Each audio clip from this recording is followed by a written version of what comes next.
तो last class में अपन ने देखा था मेथड ऑफ एलिमिनेशन और उसके बेसिस पे ये 3-4 सवाल वगैरह कर लिया था उसने, ठीक है। आज हम लोग देखेंगे बेटा मेथड ऑफ सब्स्टिट्यूशन सबसे पहले, and after method of substitution we will see method of cross multiplication.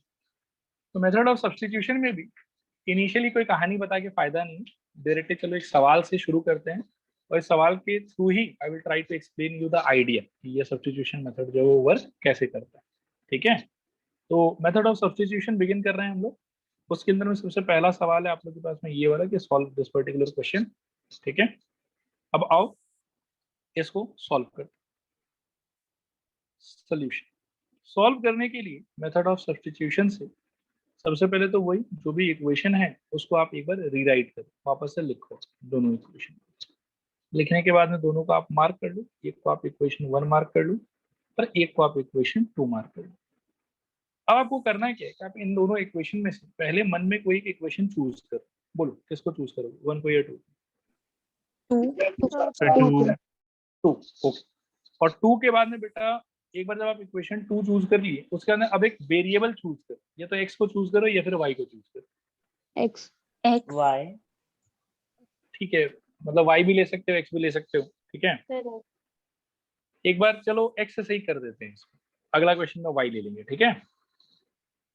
तो अगर आप इक्वेशन 2 चूज करते हो और साथ में x चूज करते हो तो अब आपका ड्यूटी है कि इक्वेशन 2 के अंदर आप ना x का वैल्यू निकालो, मतलब x को आइसोलेट करो, x को अकेला करो और बाकी सारे चीजों को दूसरे तरफ ले चलो, ठीक है। तो ये कुछ ऐसा हो जाएगा कि 2 times of x is equal to -6 उधर जाके हो जाएगा +6 और +y उधर जाके हो जाएगा -1। अब यहाँ से अगर मैं x का वैल्यू निकालना चाहूँ तो x का वैल्यू कितना हो जाएगा 1/2 टाइम्स ऑफ 6 माइनस y। ये बात समझ में आया? बोलो हाँ या ना? हाँ सर। ओके, तो मैं आइडिया फिर से बता देता हूँ। दोनों इक्वेशन में से किसी एक इक्वेशन को चूज करना है। आप लोगों ने वोट किया इक्वेशन 2 के लिए, इसीलिए मैंने इक्वेशन 2 को यूज किया। फिर उसके बाद में दोनों अवेलेबल वेरिएबल में से एक वेरिएबल चूज करना है। आप लोगों ने वोट किया x के लिए, इसीलिए मैंने x को लेके सॉल्व किया, ठीक है। और इक्वेशन 2 में से आपने x को चूज किया, तो अब आपका ड्यूटी है कि x का वैल्यू निकालो from equation 2 in terms of the other things like y and the constant number and so and so. x का वैल्यू निकालना है आपको इनके टर्म्स में, ठीक है। निकाल लेने के बाद में जो भी वैल्यू का एक्सप्रेशन आया है उसको कुछ आप मार्क कर लो, से दिस इज इक्वेशन नंबर 3, ठीक है। अब आपको याद होना चाहिए कि ये जो आपने क्रिएट करा है ये कहीं ना कहीं आपने इक्वेशन 2 के हेल्प से क्रिएट करा है। तो इसको अब हम क्या करेंगे, अब इस वैल्यू को x के वैल्यू को हम यूज करेंगे इक्वेशन 2 में नहीं, ठीक है, क्योंकि 2 के हेल्प से तो इसको निकाला है। तो इसीलिए इसको हम एक्चुअली यूज करेंगे कहाँ पर, इक्वेशन 1 में। क्या ये बात समझ में आ रहा है? बोलो हाँ या ना? हाँ सर। ओके, अब कुछ ऐसा बात होगा बेटा, यूजिंग 3 यानी कि यूजिंग इक्वेशन 3 इन इक्वेशन 1। ध्यान से सुनना और समझना, यूजिंग इक्वेशन 3 इन इक्वेशन 1 हम लोग को क्या मिलेगा वो समझो। हम लोग को मिलेगा 4 टाइम्स ऑफ, अब ये x का वैल्यू है तो x के जगह पर हम उसको बिठा देंगे। ये बात समझ में आ रहा है? हाँ सर। तो 4 इंटू बेटा ये हो जाएगा half into 6 minus Y plus -5y plus 16 is equal to 0। क्या ये आइडिया समझ में आया? Yes sir. ओके, अब ध्यान से सुनना कि क्या इससे अपने को बेनिफिट हो, ठीक है। बेनिफिट क्या हो वो समझिए। Equation 1 as you can see contains 2 unknown, equation 2 as you can see contains 2 unknown, और जो कि प्रॉब्लमेटिक है सॉल्व होने की। अपन ने क्या करा कि इक्वेशन 2 की मदद से x का वैल्यू निकाला इन टर्म्स ऑफ y और इसको फिर डाल दिया इक्वेशन 1 में, ठीक है। डालने के बाद में क्या हुआ कि एक नया इक्वेशन अराइज हुआ, जिस इक्वेशन में सबसे खुशी का बात यह है कि there is only one unknown. क्या ये चीज फील हो रहा है? बोलो हाँ या ना?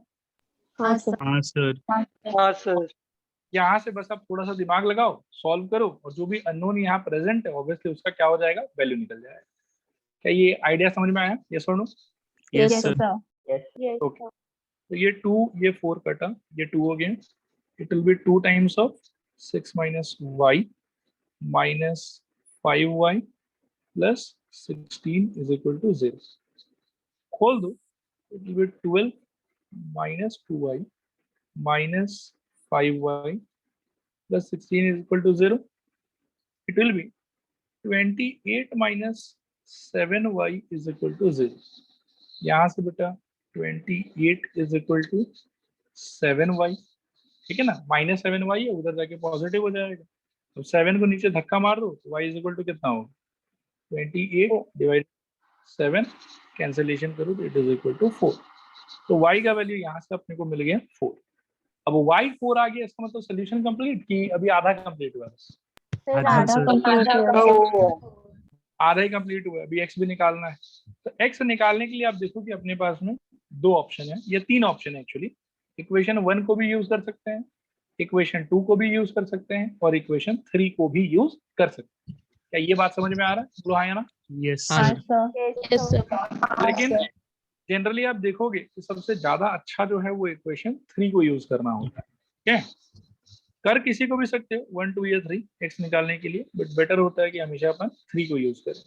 तो 3 को अगर मैं यूज करूं तो देखना ध्यान से, इसको मिटा लेते हैं। अब हम बोलेंगे कि भैया 3 इम्प्लाइज x का वैल्यू तो होगा half of 6 minus y. y कितना आया है मेरे 4, तो ये हो जाएगा हाफ ऑफ कहो 6 माइनस 4। सिंप्लीफाई करने पे इट इज हाफ इंटू 2, और ये 2 और ये 2 कट गया, आंसर कितना आएगा 1। तो देयरफॉर x का वैल्यू कितना हो गया 1। और यहाँ से फाइनली वी कैन नाउ से कि required solution x is equal to 1 and y is equal to 4। आया समझ? नहीं आया समझ? आगे बढ़ने से पहले बेटा एक बार ओवरव्यू में दे देता हूँ इस मेथड में अपन जनरली करते क्या है, फिर अब बस करेंगे। ठीक है, अब मैं थोड़ा कहानी समझा देता हूँ क्योंकि क्या हो रहा है। अपने पास में ऑब्वियसली हर बार की तरह दो इक्वेशन होगा, pair of linear equation in two variable से डील कर रहे हैं, इसीलिए दोनों इक्वेशन में आप देखोगे फर्स्ट इक्वेशन में भी दो अननोन, सेकेंड इक्वेशन में भी दो अननोन, और जब भी दो अननोन एक इक्वेशन में होगा तो पंगा है ही। ठीक है, तो उसको तो डायरेक्टली सॉल्व नहीं कर सकते। तो आइडिया ये है कि या तो इक्वेशन 1 चूज करो या इक्वेशन 2 चूज करो, आपका अपना चॉइस है, किसी को भी ले सकते हो। अगर इक्वेशन 1 लेते हो तो कोई बात नहीं, इक्वेशन 1 को ले लो। अगर इक्वेशन 2 लेते हो तो कोई बात नहीं, इक्वेशन 2 को ले लो। इस क्वेश्चन में अपन ने क्या करा, इक्वेशन 2 को लिया। इक्वेशन 2 में से फिर आपने वेरिएबल x चूज किया। अब वेरिएबल भी आप कोई भी चूज कर सकते हो, x भी चूज कर सकते हो, y भी चूज कर सकते हो। इस सवाल में जैसे आप लोगों ने x को चूज करा, तो इक्वेशन और वेरिएबल सेलेक्ट करने के बाद में आपका ड्यूटी है कि इस इक्वेशन में से इस वेरिएबल का वैल्यू आप निकालो, यानी कि इसको अकेला करो, इसको आइसोलेट करो, और इसका वैल्यू बाकी लोगों के टर्म्स में निकालो कि क्या वैल्यू आएगा उसका। यहाँ पर जैसा कि आप देख सकते हो कि x का वैल्यू निकाला हुआ है इन टर्म्स ऑफ y। ठीक है, ये निकालने के बाद में जो भी यहाँ से x का वैल्यू आए इक्वेशन 2 में से, उसको दोबारा इक्वेशन 2 में मत डाल देना। ऐसा अगर करोगे तो आपको हमेशा मिलेगा 0 इक्वल टू 0। कभी घर पे डाल के चेक कर लेना आप कि जिस इक्वेशन से आपने x का वैल्यू निकाला है उसी इक्वेशन में अगर इसको आप दोबारा डाल देते हो, यानी कि 2 में डाल देते हो, तो you will not get any solution, instead you will get 0 equal to 0। इसीलिए कभी भी अपन वो काम ना करें कि जिससे निकाला है उसी में वापस डाल दिए, ये चीज गलत होगा, ऐसा नहीं करेंगे। ठीक है, तो निकाला अगर आपने x का वैल्यू 2 से है तो आप इसको वापस डालोगे किसमें, 1 में। ऐसा करने से क्या फायदा होगा, बहुत फायदा होगा। फायदा ये होगा आपको, you will get a new equation जिसके अंदर में सिर्फ एक अननोन होगा। ठीक है, और जैसे आपको ऐसा इक्वेशन मिल गया जिसमें सिर्फ एक अननोन है, तब तो फिर कहानी ही खत्म। फिर आप इस इक्वेशन को फर्दर सिंप्लीफाई करो, वहां से आपको इस वाले अननोन का वैल्यू मिल जाएगा। जब इसका वैल्यू मिल जाएगा आपको, यानी कि y का वैल्यू जब आपको मिल जाएगा, तो उसके बाद में आपके पास में तीन पॉसिबिलिटी है। आप इक्वेशन 1 की मदद से आप आंसर निकाल सकते हो, इक्वेशन 2 की मदद से आप x का आंसर निकाल सकते हो, और इक्वेशन 3 की मदद से भी आप x का आंसर निकाल सकते हो। इसमें भी लेकिन सबसे बेस्ट इक्वेशन 3 ही होता है कि आप y का वैल्यू यहाँ पर डालो, फट से आपको x का वैल्यू यहाँ से मिल जाएगा। Is this point clear, yes और no? Yes sir. Okay, all right. तो चलो अब आगे बढ़ते हैं, कुछ और भी सवाल करते हैं इस वाले मेथड को अच्छे तरीके से समझने और सीखने के पर्पज से। ठीक है, तो चलो इसको सॉल्व करते हैं। Question number 2 again by the method of substitution. तो मैं इस इक्वेशंस को वापस से रीराइट कर लेता हूँ। आप लोग मन में सोच लो कि कौन सा इक्वेशन चूज करना है, कौन सा वेरिएबल चूज करना है। This is Y. 1 y और कौन सा इक्वेशन बेटा? 1। ठीक है, कोई बात नहीं। तो 1 से अगर आप y का वैल्यू निकालते हो तो आई थिंक कुछ ऐसा हो जाएगा। 1 इम्प्लाइज 15y, इसको अकेला यहाँ रखो, इज इक्वल टू -11x -23, ऐसा कुछ हो जाएगा। And y is equal to फिर हो जाएगा 1/15 टाइम्स ऑफ -11x -23, ऐसा कुछ। ठीक है, ये हो गया हमारे लिए इक्वेशन नंबर 3। क्या यहाँ तक सारा बात समझ में आया? बोलो हाँ या ना। हाँ सर। हाँ सर। इसको बेटा डालेंगे किस में, 1 में कि 2 में? सर 2. सर 2 में। 2। ओके, अब क्या होगा देखो, यूजिंग 3 इन 2 क्या मिल जाएगा मेरे को? 7 times of x -2 times of, ध्यान देना, into 1/15 into -11x -23 -20 is equal to 0। क्या यहाँ तक सबको क्लियर है? बोलो हाँ या ना। हाँ सर. ओके, ये 2 और 15 में आई डोंट थिंक कोई कैंसिलेशन पॉसिबल है, ये पॉसिबल है कुछ? नहीं है सर। सही है. नहीं। ओके, तो सीधा सीधा मेरे को एलसीएम ही लेना पड़ेगा। एलसीएम कितना आ जाएगा इस सिचुएशन में? 15. 15। 7x का क्या हो जाएगा?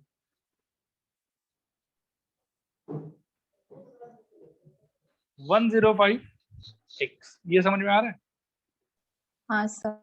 हाँ सर. ओके, इस वाले पार्ट में बेटा यहाँ भी 15 है, यहाँ भी 15 है। इस वाले पार्ट में there will be no change, it will be simply -2 into -11x -23। Is this clear? Yes sir. Yes sir. 15 और उधर ऊपर -20 दिख रहा है मेरे को, तो ये मिला के आई थिंक मेरे हिसाब से हो जाएगा -300। अब बताओ एलसीएम क्लियर हुआ नहीं क्लियर हुआ? Clear sir. हो गया सर। 15 को बेटा क्रॉस मल्टीप्लाई करोगे 0 के साथ में तो क्या हो जाएगा? 0. 0. 0। Very good. तो बचे हुए पार्ट को थोड़ा सा ठीक कर लेते हैं। 105x माइनस, अच्छा माइनस थोड़ा फील लेना, -2 जब अंदर जाएगा तो -2 इंटू -11 कितना हो जाएगा? I think +20। +22x. ओके, और -2 इंटू -23 कितना हो जाएगा? I think +46। +46. ओके, तो ये हो गया बेटा +22x +46 -300 this is equal to 0। Clear है क्या? हाँ सर. हाँ सर. हाँ सर। ओके, अभी 105x +22x I think 127x +46 -300 I think -254 this is equal to 0. This implies 127x is equal to 254. ठीक है, and from here I think x equal to कितना हो जाएगा? 254 और 2 ये आएगा by 127, कैंसल आउट करोगे तो it will be 2। So x equal to कितना आ गया? 2।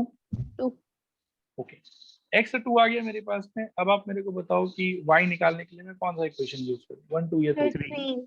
3. यूज तो किसी को भी कर सकते हैं बट 3 विल बी बेटर। तो 3 अगर यूज करेंगे बेटा तो देखो क्या आएगा 3 से।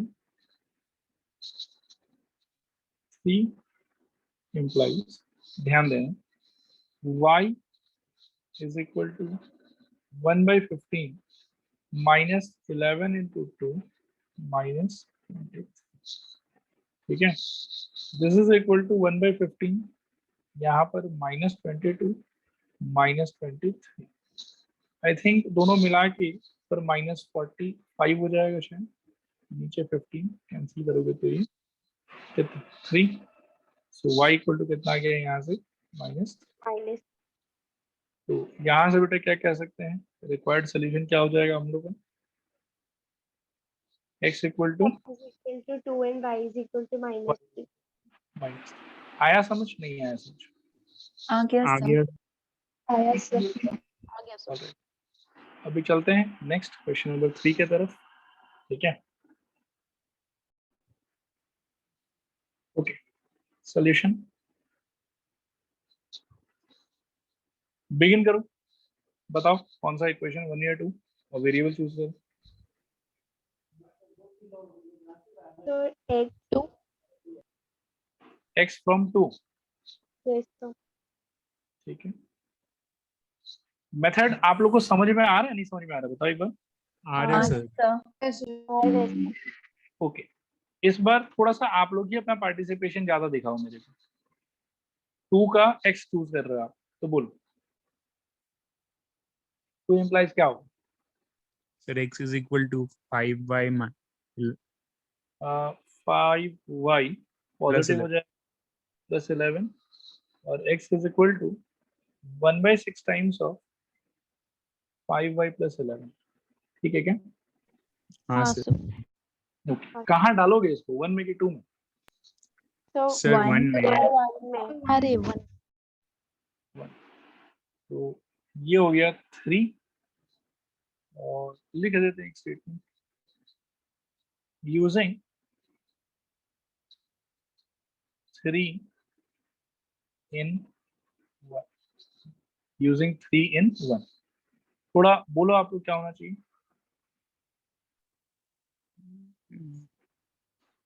10 into 1/6 into 5y plus 11 plus 11 plus 3y is equal 70। to, थोड़ा कैंसलेशन पॉसिबल है, 3 और ये 5, तो आई थिंक ये हो जाएगा 5/3 times of 5y plus 11 plus 3y is equal to 75, ठीक है क्या यहाँ तक? हाँ सर। हाँ सर। एलसीएम बेटा क्या आ जाएगा?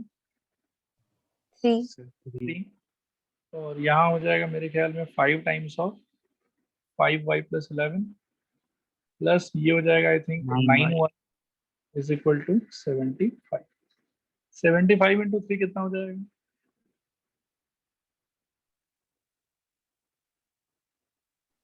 बोलो। 225।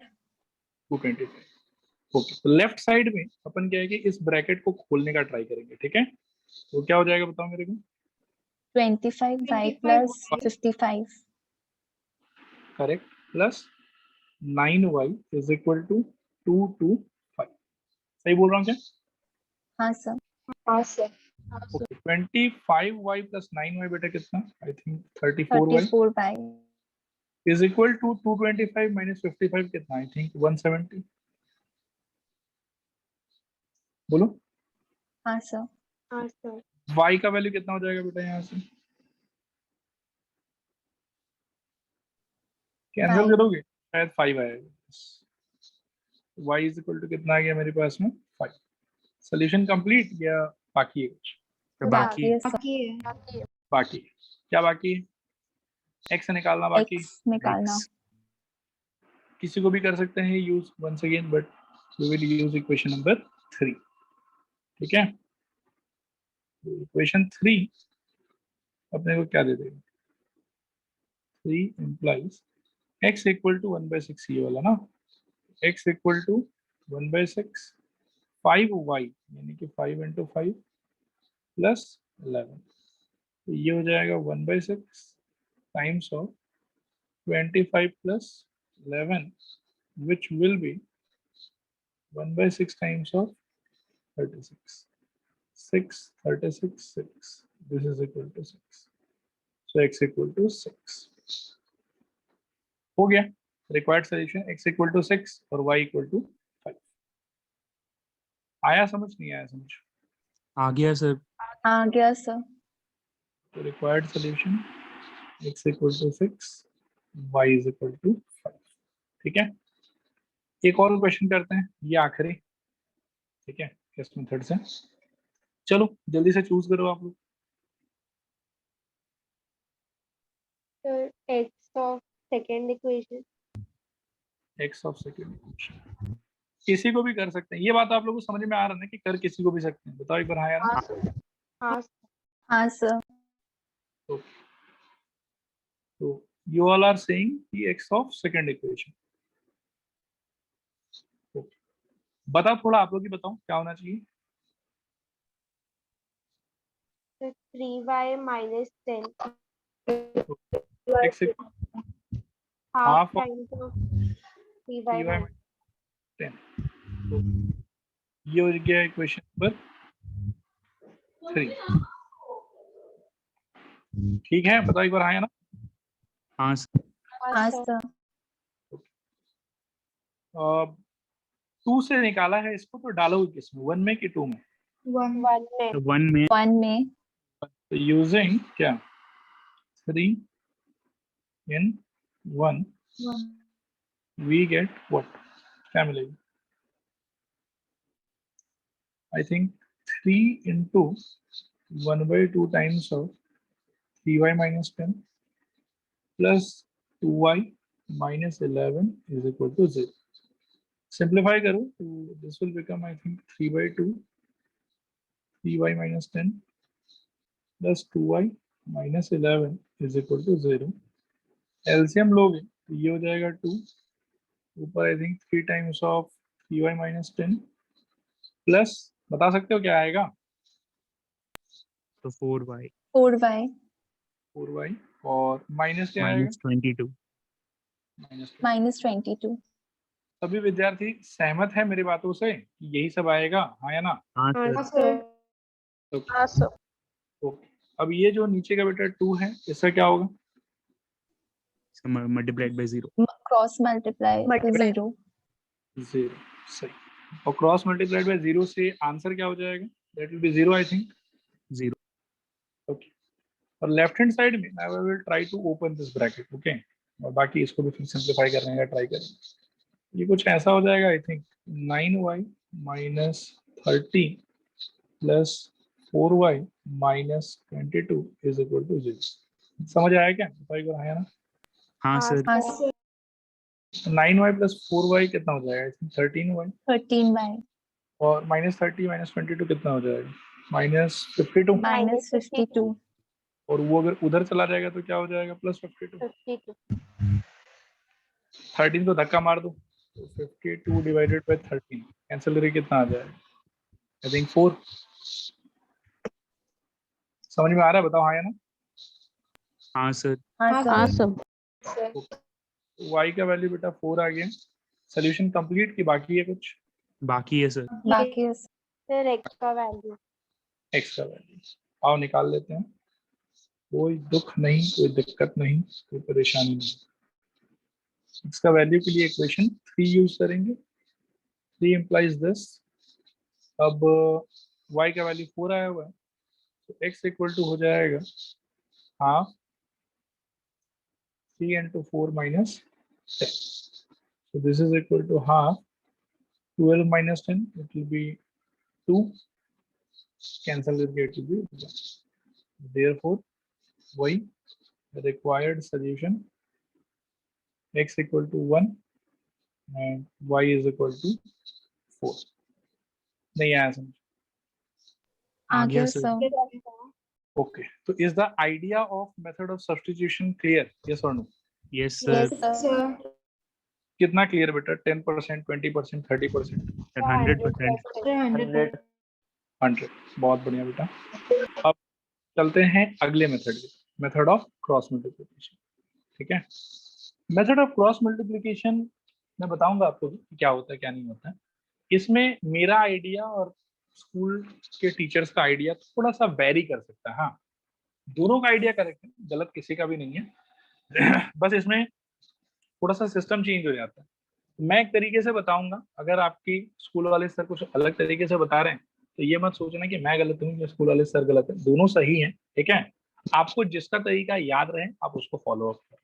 ठीक है, तो इसमें before moving ahead I will write a note. एक नोट अपन ध्यान रखें। नोट ये है कि before applying MOC, make sure that RHS of both the equation is 0. That is, all terms are on LHS. कहने का मतलब है कि अगर कोई इक्वेशन है 2x + 3y = 5, ठीक है, आप इस पे क्रॉस मल्टीप्लिकेशन नहीं लगा सकते। क्रॉस मल्टीप्लिकेशन लगाने के लिए सिचुएशन ऐसा होना चाहिए कि 2x + 3y - 5 = 0, ऐसा होना चाहिए। क्या ये वाला बात समझ में आ रहा है? बोलो हाँ या ना? हाँ हाँ सर। सर। हाँ सर। ओके, तो इस चीज का अपन थोड़ा सा ध्यान रखेंगे बेटा कि क्रॉस मल्टीप्लिकेशन अप्लाई करने से पहले RHS अपना कैसा होना चाहिए? 0 होना चाहिए। सारा टर्म कहाँ पे होना चाहिए? लेफ्ट हैंड साइड में होना चाहिए। Is this point clear? बोलो हाँ या ना? हाँ हाँ हाँ sir. Sir. Yes, sir. sir. Alright, अब ध्यान से सुनो। लेट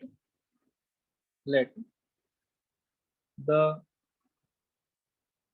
सिस्टम ऑफ या let the pair of linear equation in two variable be MOC लगाना है तो ऑब्वियसली इसका चेहरा कैसा होना चाहिए? सब कुछ लेफ्ट में होना चाहिए कि एक टर्म राइट में भी हो सकता है?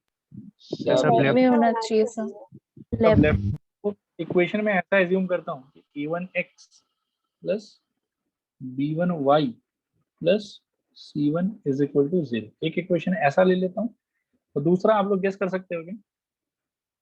Sir a2x + A2x b2y + c2 = 0। c2 = 0, ठीक है। अब इसके बाद जो मैं बताने जा रहा हूँ उसको आप काइंड ऑफ फॉर्मूला की तरह ट्रीट करो, ठीक है। ये एक फॉर्मूला है, ये फॉर्मूला आपको याद होना चाहिए, ठीक है। और उस फॉर्मूले से अपन इन दोनों को डायरेक्टली सॉल्व कर सकते हैं। तो फॉर्मूले को याद रखने का एक तरीका टाइप में बताऊंगा आपको, और वो तरीका अपने को याद रखना है पूरा का पूरा, ठीक है। तो इसमें सबसे पहले क्या है कि इस पे अगर आप method of cross multiplication apply करना चाहते हो तो आपको स्टार्ट करना पड़ेगा फॉर्मूला इस तरीके से। You will write x divided by something is equal to minus y divided by something is equal to 1 divided by something. हमेशा अगर आप कोई भी pair of linear equation in two variable को मेथड ऑफ क्रॉस मल्टीप्लिकेशन से solve करना चाहते हैं तो आपका पहला ड्यूटी है कि RHS must be 0, and after that for applying method of cross multiplication on the pair of linear equation in two variable, always write down the formula in this format, ठीक है। फॉर्मेट क्या है? x divided by something is equal to minus y divided by something is equal to 1 divided by something. इस तरीके से हम लोग को लिखना है। अभी ये नीचे का जो समथिंग है वो कैसे फिलअप होगा, that I will tell you in a while. यहाँ तक सारा बात ठीक है क्या? बताओ एक बार हाँ या ना? हाँ सर। हाँ सर। हाँ, sir. यहाँ पर हम ऐसे लिख सकते हैं कि बाई MOC का full form method of cross multiplication, Cross multiplication. ठीक है। बाई MOC ये वाला चीज हम लोग को मिलने वाला है, by method of cross multiplication. अब ध्यान दें कि x के नीचे कुछ फिलअप करना है, माइनस y के नीचे कुछ फिलअप करना है, 1 के नीचे कुछ फिलअप करना है, ठीक है।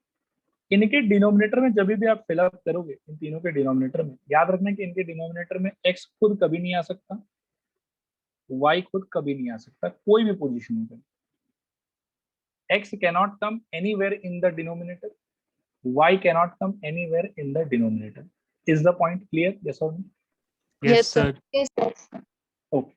Now while filling the denominator of x के नीचे भरने के लिए आपका सबसे पहला ड्यूटी है कि आप x वाले कॉलम को भूल जाइए, forget it, ignore it, x वाले कॉलम को भूल जाइए। ये भूलने के बाद में और कितना कॉलम दिखाई दे रहा है आपको? So B और C। दो कॉलम आई थिंक, एक में है b1y b2y और दूसरा कॉलम में है c1 c2। ये दिखाई दे रहा है क्या? हाँ सर। अच्छा, दूसरे कॉलम में जो y है क्या उसको डिनोमिनेटर में भर सकते हैं? क्या वो अलाउड है? नहीं नहीं सर। नहीं सर। y तो जाएगा, तो कौन जाएगा डिनोमिनेटर में? ये नंबर्स C1, जाएगा, मतलब C- b1 b2 c2 ये लोग जाएगा बस। सही कह रहा हूँ क्या? हाँ सर। हाँ यस सर। सर। बचा हुआ कितना नंबर दिख रहा है आप लोग को यहाँ पर? सर 4 4 4 दिख रहा है, वेरी गुड। अब इसमें याद रखना है बेटा, ऊपर वाला इंटू नीचे वाला लेफ्ट साइड से, मतलब अपने लेफ्ट में कौन है? b1 b2 है पहले लेफ्ट में, तो लेफ्ट साइड से ऊपर वाला इंटू नीचे वाला माइनस नीचे वाला इंटू ऊपर वाला, ये करके डिनोमिनेटर फिलअप करना है। ठीक है, मैं शुरू से रिपीट कर रहा हूँ, एक बार बहुत ध्यान से सुन लेना इस चीज को। एक्स के नीचे फिलअप करने के लिए, माइनस वाई के नीचे फिलअप करने के लिए और 1 के नीचे फिलअप करने के लिए we will never use x and y. ये लोग तो अलाउड ही नहीं, इनको तो हटा के रखना है हमेशा। यूज करना है सिर्फ और सिर्फ किसको? तो अवेलेबल नंबर्स यानी कि कोएफिशिएंट्स को, a1 b1 c1 a2 b2 c2, only they can be used to fill up the denominator। पहले तो ये बात क्लियर होना चाहिए। You cannot put x or y in the denominator, okay? Now while filling the denominator of x, x के नीचे भरने के लिए आपका काम है कि आप सबसे पहले x के कॉलम को छोड़ दो।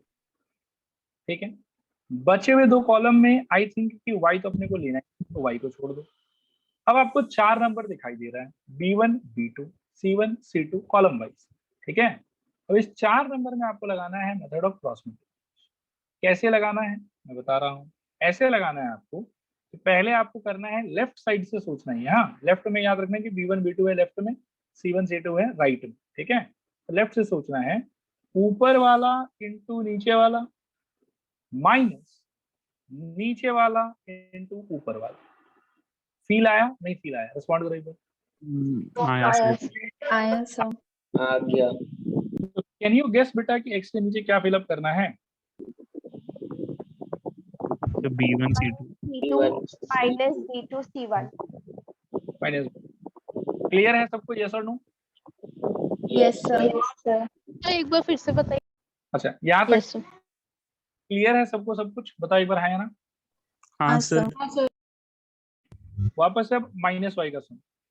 माइनस वाई की केस में क्या है कि वापस से वही करना है कि वाई वाले कॉलम को इग्नोर करो। जब माइनस वाई के नीचे फिलअप करना है, यानी कि वाई के नीचे फिलअप करना है, तो वाई वाले कॉलम को इग्नोर करो। 2 कॉलम बचा, एक बचा a1x a2x और एक बचा c1 c2। अब ऑब्वियस सा बात है कि डिनोमिनेटर में x तो जाएगा नहीं, बोलो हाँ या ना? हाँ सर। हाँ सर। तो x को इग्नोर कर दो। नंबर्स में क्या मिल रहा है आपको? a1 a2 c1 c2 C1 C2। c1 c2। तो लेफ्ट साइड से वापस से आपको क्या करना है, ऊपर वाला इंटू नीचे वाला, लेफ्ट से ऊपर वाला इंटू नीचे वाला माइनस नीचे वाला इंटू ऊपर वाला। आया फील? नहीं आया फील? आगे हाँ सर। सर।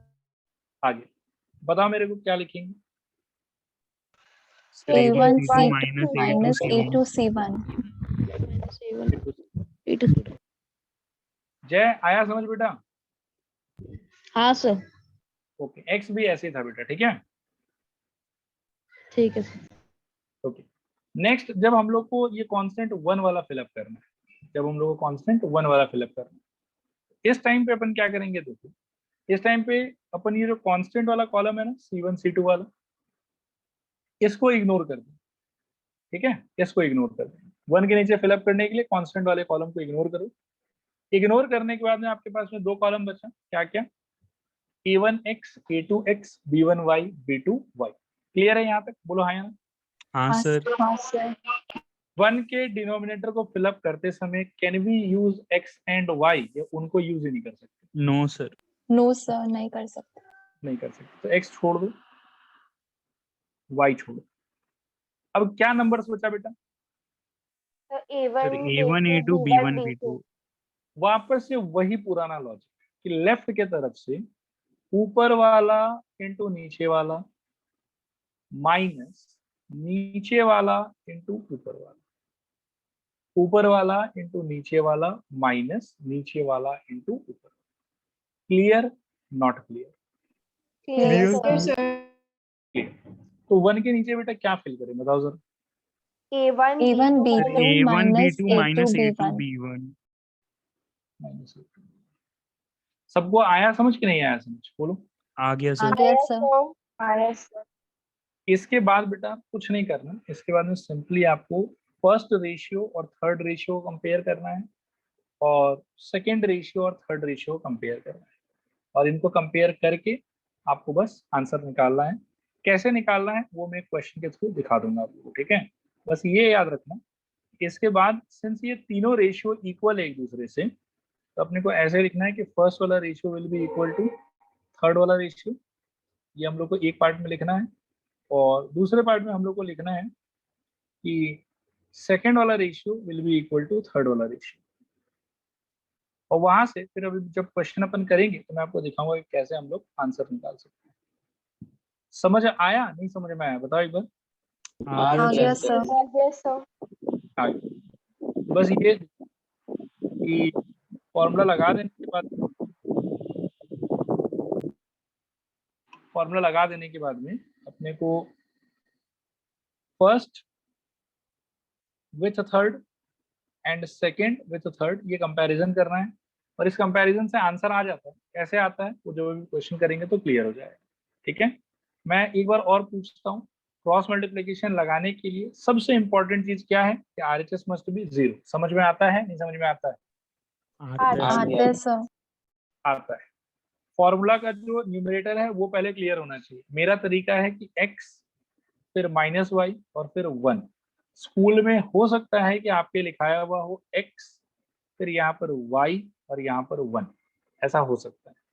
तो अगर आपके यहाँ पर y होगा बेटा तो नीचे आप उसमें देखना कि ये चीज उल्टा होगा, ठीक है। नीचे होगा E2C1 माइनस A1C2, दोनों ही करेक्ट है। ये माइनस अगर आप इसको ले जाके देते हो तो ये चीज ऑब्वियसली उल्टा हो जाएगा।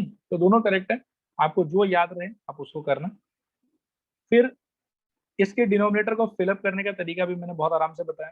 भाई इसके कॉलम को छोड़ दो, फिर x के नीचे भरने के लिए x को छोड़ दो, y को तो यूज ही नहीं कर सकते, और बाकी जो बचा हुआ 4 नंबर दिख रहा है उसमें करना है लेफ्ट साइड से ऊपर वाला इंटू नीचे वाला माइनस नीचे वाला इंटू ऊपर वाला, ये करना है, ठीक है। सिमिलरली y के नीचे फिलअप करने के लिए क्या करना है, y वाले पार्ट को छोड़ दो, ठीक है। y वाले पार्ट को छोड़ के जो बचा उसमें से x को तो यूज नहीं कर सकते, वो तो अलाउड ही नहीं। और क्या करना है, ऊपर वाला इंटू नीचे वाला माइनस नीचे वाला इंटू ऊपर वाला। सिमिलरली 1 के नीचे फिलअप करने के लिए कांस्टेंट वाले कॉलम को छोड़ दो, ठीक है। एक्स वाई यूज करना अलाउड नहीं है, इसको छोड़ दो। अब क्या बचा, A1 A2 B1 B2, इसमें क्या लगाना है, कुछ नहीं, ऊपर वाला इंटू नीचे वाला माइनस नीचे वाला इंटू ऊपर वाला, ठीक है। इस तरीके से ये वाला फ्रेम रेडी करेंगे।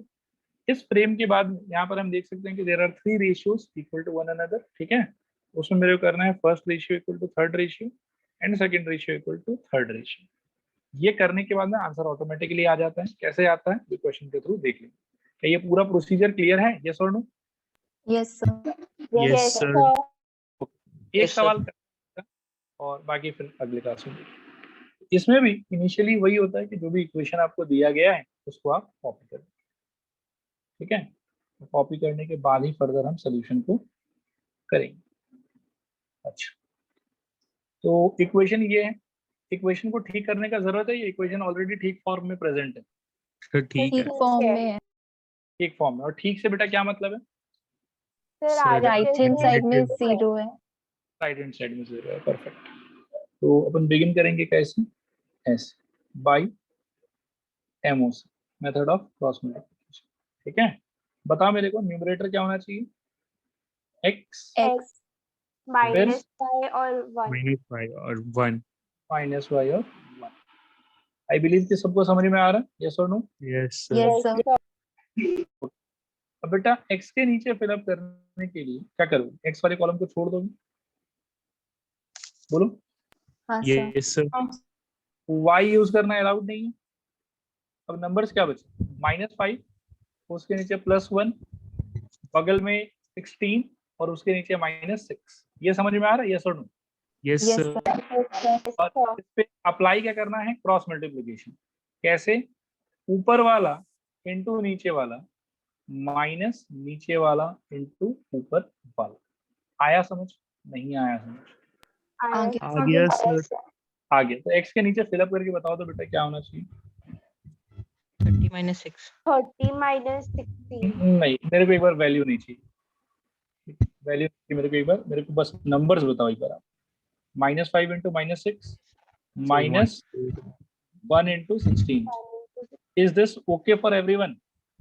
Yes sir. एक बार देख लो भाई बढ़िया से, डाउट नहीं होना चाहिए, ठीक है। ये होगा 1 into 16। Is this clear to everyone, yes और नो? Yes sir. नाउ बेटा -y के नीचे फिलअप करने के लिए आई थिंक y वाले कॉलम को इग्नोर कर सकते हैं, ठीक है। x को भरना नहीं है। नंबर्स क्या दिख रहा है आपको? 4 2 16 और -6। करना क्या है, लेफ्ट की तरफ से ऊपर वाला इंटू नीचे वाला माइनस नीचे वाला इंटू ऊपर वाला। ऊपर वाला इंटू नीचे वाला क्या होगा? I think 4 times of 4 -6, into -6 4 into -6. 4 into -6 और minus 2 times 2 of into 2 16 into 2 times 16। 16. अभी 1 के नीचे फिलअप करना है, उसके लिए कांस्टेंट को इग्नोर कर दो, ठीक है। बचे हुए दो कॉलम में क्वाइट ऑब्वियसली x यूज नहीं कर सकते, y यूज नहीं कर सकते। नंबर 4 क्या क्या बचा? 4 2 -5 और क्या होगा ये 1। 1 हाँ सर। और 1 sir. इन चारों नंबर पे बेटा क्या अप्लाई करना है? Cross multiplication. ऊपर वाला इंटू नीचे वाला माइनस नीचे वाला इंटू ऊपर वाला। नहीं आया समझ? आगे आ गया sir. ओके, तो बताओ मेरे को 1 के नीचे क्या आएगा? So 4 4 into into 1 1 minus 2 2 into into -5 -5. शानदार। अभी चलो इनको ठीक करते हैं। तो x डिवाइडेड बाय, अभी ये क्या हो जाएगा? ये हो जाएगा एक्चुअली आई थिंक 30 माइनस 16, ठीक है क्या? हाँ सर। हाँ सर। हाँ sir. माइनस y के नीचे बेटा क्या आएगा? -24 -32 32। और 1 के नीचे क्या आएगा? 4 plus 4 10 minus प्लस 10। देखो 4 plus 10. तो माइनस प्लस और 2 इंटू 5 10। ओके है क्या? हाँ सर। हाँ sir. x by it became 14 minus y by कितना? -56 हो रहा है क्या? हाँ सर। -50. Minus y by -56। I think minus minus cut जाएगा। This is equal to 1 by 40। अब 3 रेशियो है, तीनों को इक्वेट करूं, मतलब फर्स्ट थर्ड को इक्वेट करूं और सेकंड थर्ड को इक्वेट करूं। x by 14 is equal to 1 by 14 और दूसरा मेरे को मिला y by 56 is equal to 1 by 14। Is that okay, yes और no? Yes sir. Yes sir. Okay, तो x इक्वल टू बेटा क्या हो जाएगा यहाँ से? 14 by 14 कैंसिल करके 1 और y इज इक्वल टू क्या हो जाएगा? 56 by 14 कैंसिल करके 4। So from here we can see the required solution is what? X equal to 1, comma y is equal to 4. आया समझ? नहीं आया समझ? आ गया सर। आया सर. परसेंटेज वाइज कितना? 10 20 30? 100. 100% सर। अब आके क्वेश्चंस बेटा अपन इस वाले मेथड पे अगले क्लास में देखेंगे, ठीक है। अच्छा, एक जाने से पहले लास्ट एक इंपॉर्टेंट बात मैं बोलना चाहूंगा इन सारे से रिलेटेड। एक बार आप लोग अपना कॉपी खोलो, लास्ट क्लास का नोट्स है आप लोग के पास? हाँ सर. हाँ सर। हाँ अच्छा, sir. फर्स्ट क्वेश्चन का बेटा आप इक्वेशंस को देखो तो क्या है? ये वाला है क्या? हाँ सर. हाँ सर। हाँ sir. Same. और क्या आंसर आया था वहां पे? x equal to 1 y is equal to 4 और आप देखो क्रॉस मल्टीप्लिकेशन से भी क्या आंसर आया? X equal to the same. Same आया. ओके, और कुछ थोड़ा सा देखते हैं बेटा, ठीक है। ध्यान से देखो, और देखेंगे क्या? और देखेंगे मेथड ऑफ सब्स्टिट्यूशन का क्वेश्चन नंबर 1 देखो क्या सेम इक्वेशन है क्या? हाँ सर। हाँ sir. ओके, इसका सॉल्यूशन भी आप देख लो कि क्या आया है। सेम है सर। तो इससे I just want to tell you कि आप एक गिवन सेट ऑफ इक्वेशन पे मेथड चाहे जो भी यूज करें उससे कोई फर्क नहीं पड़ता, हर बार answer will be same given that कि आप मेथड को ढंग से अप्लाई कर रहे हैं, सही तरीके से अप्लाई कर रहे हैं। अब तरीके में ही कुछ गड़बड़ हो जाएगा तो अलग बात है, तब तो सोल्यूशन आपका चेंज हो सकता है, आंसर अलग आ सकता है, ठीक है। लेकिन अगर आपका मेथड सही है तो चाहे आपका मतलब कि तरीका कुछ भी हो, हर बार आंसर आपका सेम आएगा। क्या ये बात समझ में आया? बोलो हाँ या ना। हाँ Yes, sir. सर। ओके, तो आप यूं देखना कि आने वाले समय में कभी भी स्कूल के एग्जाम में या एनसीईआरटी सॉल्व करते समय कहीं पे भी अगर ऐसा हो रहा है कि मेथड पहले से मेंशन किया हो, तब तो you don't have any choice, आपको वही मेथड यूज करना पड़ेगा जो मेंशन किया हुआ है। But if it is just given कि solve the given pair of linear equation into variable, ठीक है, तो उस केस में it is at your disposal, ये आपको फ्रीडम है, ये आपको छूट है कि आपको जो मेथड सबसे ज्यादा अच्छा लगता है, जिसमें आपने सबसे ज्यादा प्रैक्टिस कर रखा है, आप वो वाला मेथड उसमें लगा लीजिए जो आपको सबसे इजी लगे। मेथड का कोई रिस्ट्रिक्शन नहीं है, क्योंकि कोई भी मेथड लगाओ आंसर तो अपन ने देखा कि यार हर बार सेम ही आता है। आया बात समझ के नहीं आया समझ? आ गया Yes, sir. sir. Yes, sir. आगे तो बस इस नोट पे बेटा आज का क्लास एंड करेंगे, बाकी अगले क्लास में देखेंगे, ठीक है। Bye sir, good night. Bye, Bye-bye. sir. Good night. Yes, sir. Sir,